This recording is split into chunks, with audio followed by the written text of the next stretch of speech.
जो विभिन्न प्रकार के कार्यक्रम आयोजित हो रहे हैं, जिसमें उत्तर प्रदेश माध्यमिक शिक्षा, उत्तर प्रदेश माध्यमिक संस्कृत परिषद, केंद्रीय माध्यमिक शिक्षा बोर्ड और आईसीएसई बोर्ड के मेरिटोरियस छात्रों को सम्मान करने 68वीं नेशनल गेम्स जो छात्रों की उत्तर प्रदेश में आयोजित हुई, उस नेशनल गेम्स में स्वर्ण पदक प्राप्तकर्ताओं को लखनऊ में और रजत और कांस्य पदक प्राप्त करने वालों को संबंधित जनपदों में प्रदेश के टॉप 10 जिन्होंने हाई स्कूल और इंटरमीडिएट में मेरिट में स्थान प्राप्त हुआ, उनका सम्मान यहां पर आयोजित हुआ है। और जनपद स्तर पर जिन्होंने मेरिट में स्थान प्राप्त है, उन्हें जनपद स्तर पर आज प्रतिनिधियों के द्वारा सम्मान किया जा रहा है। इस पूरे आयोजनों में माध्यमिक शिक्षा की, सीबीएसई की, आईसीएसई बोर्ड की कक्षाओं में जिन छात्र छात्राओं ने मेरिट में स्थान प्राप्त किया और आज उन्हें प्रदेश भर में सम्मान किया जा रहा है।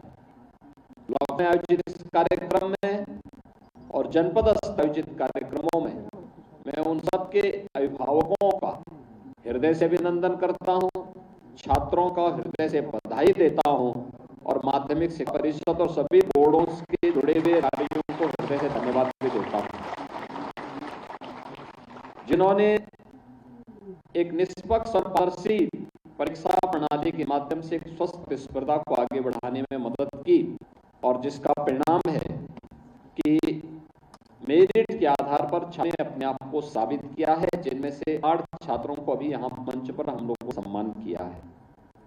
नेशनल गेम में भी हमारे छात्रों ने माध्यमिक स्तर पर जो प्रदर्शन किया है वो बहुत बेहतरीन है, जिसके बारे में मैं आगे चर्चा करूंगा।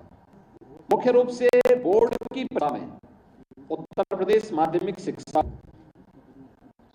और ये परिणाम बड़े चौंकाने वाले हैं।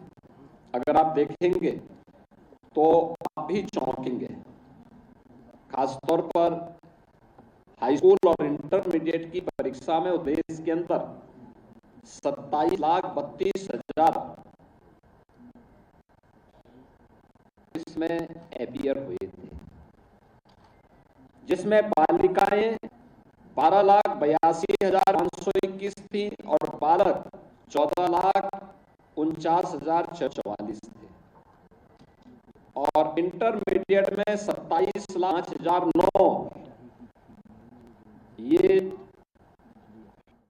लेकिन मेरिट जब आई तो मेरिट में जब रिजल्ट आया तो रिजल्ट में बालिकाओं का प्रतिशत था 93.87% और बालकों का था 86.66%। यानी बालिकाओं ने इसमें हाथ आगे बढ़ाया है और उन्होंने मेरिट में भी वे संख्या में ज्यादा है, रिजल्ट भी उन्हीं की बालिकाओं का ज्यादा अच्छा आया है। और ऐसे ही इंटरमीडिएट में बालिकाओं का प्रतिशत जो रहा है पास होने का वह 86.37% था और बालकों का ये केवल 76.60% था। तो ये चीजें दिखाती हैं कि बालिकाएं ज्यादा मेहनत करती हैं, बालक मेहनत करने में थोड़ा पीछे है। तो मैं इन सभी बेटियों को हृदय से बधाई देता हूं, स्पेशल रूप से जिन्होंने बहुत अच्छा यहां पर स्थान प्राप्त किया है। इसमें अगर हम मेरिट की जब बात करते हैं तो अगर आप देखेंगे प्रदेश की टॉप 10 रैंक जो प्राप्त हुई है उत्तर प्रदेश माध्यमिक शिक्षा परिषद में, तो इसमें हाई स्कूल में अगर आप देखेंगे तो इसमें हाई स्कूल में जो बॉयज केवल 24 और बालिकाएं 43 मेरिट सूची में आई हैं। प्रदेश की मेरिट सूची में इन्होंने स्थान प्राप्त किया है, यानी बालकों से लगभग दोगुना। और इंटरमीडिएट में भी तो और भी खराब रहा है। वाइज केवल 6 ही मेरिट सूची में आए हैं प्रदेश की, और बालिकाएं आई हैं 24। तो मैं इन सभी का हृदय से अभिनंदन करता हूं, और इन बेटियों को खासतौर पर जिन्होंने अच्छा प्रदर्शन किया है, उन सब के प्रति मैं अपनी शुभकामनाएं भी देता हूं। नेशनल गेम में भी हमारे यहाँ के छात्रों ने इस बार जो माध्यमिक शिक्षा के नेशनल गेम्स उत्तर प्रदेश में हुए थे और देश के अलग अलग भागों में भी हुए थे, इसमें से 3 गेम उत्तर प्रदेश में हुए थे। उत्तर प्रदेश के हमारे युवा प्रतिभा ने प्रधानमंत्री जी के खेलो इंडिया खेलो और फिट इंडिया मूवमेंट से प्रेरित होकर के उत्तर प्रदेश के नौजवानों ने, खासतौर पर हमारे माध्यमिक शिक्षा से जुड़े हुए नौजवानों ने बहुत अच्छा प्रदर्शन किया है। और प्रदर्शन के रूप में अगर आप देखेंगे तो ये बेहतरीन प्रदर्शन इस बात का गवाह है कि खिलाड़ी और भी अच्छा प्रदर्शन कर सकते थे। जैसे 68वीं राष्ट्रीय विद्यालय खेल प्रतियोगिता में उत्तर प्रदेश के 363 खिलाड़ी छात्र छात्राओं ने इसमें भाग लिया था, और इसमें 363 खिलाड़ियों में 179 पदक इन्होंने प्राप्त किए हैं, जिनमें 51 स्वर्ण पदक, 46 रजत पदक और 82 कांस्य पदक हैं। ये नेशनल गेम्स में स्थान प्राप्त करने वाले माध्यमिक शिक्षा परिषद से जुड़े हुए विभिन्न विद्यालयों के इन छात्र छात्राओं को भी मैं हृदय से बधाई देता हूं, अपनी शुभकामनाएं देता हूं। मेरिट सूची में जिन छात्र छात्राओं ने स्थान अभी प्राप्त किया है, हमारे वित्त मंत्री जी अभी उसके बारे में यहाँ पे उल्लेख कर रहे थे, और माध्यमिक शिक्षा की हमारी मंत्री गुलाब देवी जी एक एक्सीडेंट की शिकार हो गई थी, जिसके कारण वह संभल से बाहर निकल नहीं पा रही है, तो इसलिए वे वर्चुअली जुड़ी थी। उनका आशीर्वाद आपको वर्चुअली प्राप्त हुआ। लेकिन जिन छात्रों ने यहाँ पे मेरिट, प्रदेश की मेरिट में स्थान प्राप्त किया है, उन्हें 1 लाख रुपए नगद, एक टैबलेट, एक प्रशस्ति पत्र और मेडल उन्हें यहाँ पे अभी प्रदान किया गया है। 1 लाख रुपए, इस 1 लाख रुपए की कीमत समझिए। खन्ना जी से सब कुछ करा सकते हैं, लेकिन पैसा उनसे निकालना बहुत कठिन है, और इसीलिए उन्होंने सब बारे में चर्चा की, पैसे के बारे में चर्चा नहीं की। उनकी पैसे से संबंधित कविता को कभी आप सुनेंगे तो आपको पैसे के महत्व की जानकारी होगी। और जनपद स्तर पर जिन बच्चों को आज हमारे जनप्रतिनिधिगण सम्मानित कर रहे हैं, ये जिले की मेरिट में जो बच्चे आए हैं, उन बच्चों को 21,000 रुपये धनराशि, एक टैबलेट, प्रशस्ति पत्र और मेडल उन्हें जनपद स्तर पर प्रदान किए जा रहे हैं। ऐसे ही प्रदेश के अंदर जिन खिलाड़ियों ने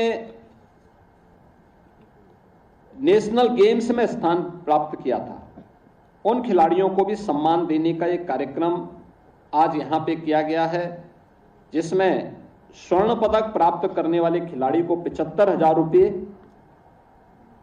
रजत पदक प्राप्त करने वाले खिलाड़ी को 50,000 रुपये और कांस्य पदक प्राप्त करने वाले खिलाड़ी को 30,000 रुपये हम प्रदेश सरकार की तरफ से अलग से उन्हें प्रदान कर रहे हैं।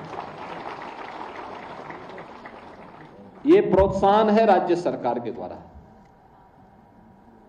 और इसके लिए खन्ना जी को धन्यवाद दीजिए कि उनके जेब से पैसा किसी प्रकार से हम लोग निकाल पाए।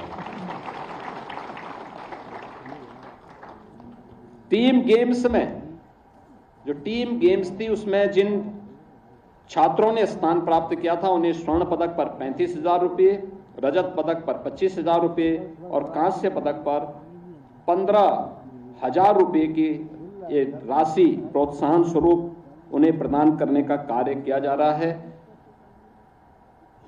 इसमें भी हमारे छात्र छात्राओं ने अच्छा प्रदर्शन किया था, जिसमें स्वर्ण पदक प्राप्त करने वाले 51 जो छात्र हैं, इसमें जीतने वाले कुल हमारे 87 खिलाड़ी हैं, जो एकल गेम है और टीम गेम्स में जिन्होंने सामूहिक रूप से भाग लिया, और 51 स्वर्ण पदक उत्तर प्रदेश को इन्होंने उपलब्ध करवाया है। मैं इन सभी अपने होनहार माध्यमिक शिक्षा से जुड़े हुए छात्रों का हृदय से अभिनंदन करता हूं। पदक प्राप्त करने पर, प्रतिभाग करने और फिर उसमें पदक प्राप्त करने पर उन्हें हृदय से बधाई देता हूं। आज यहां पर अनेक कार्यक्रम हो रहे हैं। खासतौर पर उत्तर प्रदेश माध्यमिक शिक्षा परिषद और माध्यमिक संस्कृत शिक्षा निदेशालय के नए भवन की आधारशिला भी रखी गई है। आप सोचिए, 2001 में माध्यमिक शिक्षा संस्कृत परिषद का गठन हुआ था। पिछले 24 वर्षों में इसके पास अपना भवन नहीं था। आज एक नए भव्य भवन की आधारशिला रखी जा रही है और इस पर 42,42,20,000 रुपये खर्च होंगे। एक भव्य भवन बनाया जा रहा है जिसमें संस्कृत शिक्षा परिषद और माध्यमिक संस्कृत शिक्षा निदेशालय का गठन होगा। इसमें उनकी भव्य लाइब्रेरी भी होगी। संस्कृत के यहाँ पर संस्कृत से जुड़ी हुई रोचक जानकारियां मिलेंगी, लाइब्रेरी भी होगी और भी अन्य तमाम प्रकार से प्रशिक्षण की सुविधा वहां पर हम लोग संभाषण आदि के कार्यक्रम को भी करेंगे। लखनऊ में जगत नारायण रोड पर जो राजकीय बालिका इंटरमीडिएट कॉलेज है, काफी पुराना कॉलेज है, भवन जर्जर है। तो प्रोजेक्ट अलंकार के अंतर्गत हम लोगों ने गवर्नमेंट इंटर कॉलेजेस को एक नए भवन के रूप में बदलने की जिस कार्रवाई को आगे बढ़ाया था, उसी क्रम में आज हम इस भवन के लिए भी, इस नया भवन यहां पे बनना है, इस नवीन भवन के लिए भी 48,92,80,000 करोड़ रुपए स्वीकृत किए गए हैं। उसका भी शिलान्यास आज यहां पर हुआ है। मैं इस पूरे विद्यालय को भी हृदय से बधाई देता हूं। एक भव्य भवन बनेगा। ऐसे ही राजकीय बालिका इंटर कॉलेज मलिहाबाद, इसके लिए भी, इसके नवीन भवन के लिए 10,36,00,000 रुपए इन्हें यहां पर उपलब्ध करवाए जा रहे हैं। तो संस्कृत के दो विद्यालय जिन बहुत पुराने जर्जर भवन थे, एक चंदौली में और एक भदोई में, श्री काशीराज राजकीय संस्कृत माध्यमिक विद्यालय चकिया, ये इसमें 100 बेडेड छात्रावास के साथ, क्योंकि संस्कृत में अगर छात्रावास की व्यवस्था नहीं है तो उन बच्चों के लिए कठिनाई हो जाती है। पारिवारिक स्थिति ऐसी नहीं होती है कि वे किराए पे रह सके, तो छात्रावास ही नहीं बल्कि उनके लिए लॉजिंग और फूडिंग दोनों व्यवस्था होनी चाहिए, जिससे वे अच्छा अध्ययन कर सके। और वहां पे शिक्षक देने के साथ साथ तो एक काशीराज राजकीय संस्कृत माध्यमिक विद्यालय चकिया चंदौली के लिए छात्रावास समेत नवीन भवन के निर्माण के लिए हम लोग आज यहाँ पे 10,31,00,000 रुपए इसके लिए स्वीकृत करके उसका शिलान्यास कर रहे हैं। और काशीराज राजकीय संस्कृत महाविद्यालय ज्ञानपुर भदोई के लिए, इसके लिए भी 9,65,60,000 रुपये, इसमें भी 100 बेडेड का एक छात्रावास और नवीन भवन का निर्माण यहाँ पे होना है। संस्कृत के उन्नयन और उत्थान के लिए सरकार के द्वारा अपने ऋषि संस्कृति के प्रति कृतज्ञता ज्ञापित करने का एक प्रयास है। हम लोगों ने पिछली बार ये व्यवस्था की थी कि संस्कृत के अध्ययन करने वाले बच्चों के लिए पूर्वा से लेके यानी 6ठी क्लास से लेकर के और आचार्य तक और पीएचडी तक की शिक्षा जो भी अर्जित कर रहे हैं, इसमें शोध कर रहे हैं, उनके लिए प्रत्येक छात्र छात्रा के लिए हमने स्कॉलरशिप अनिवार्य की थी कि उनको हम अनिवार्य रूप से उनको छात्रवृत्ति देंगे, जिससे वे संस्कृत के प्रति जागरूकता उनमें आ सके। संस्कृत की मान्यता उन्हीं संस्थानों को हम दे रहे हैं जो बच्चों के रहने की व्यवस्था दे सके और उनके खाने की व्यवस्था भी कर सके, क्योंकि संस्कृत को प्रोत्साहित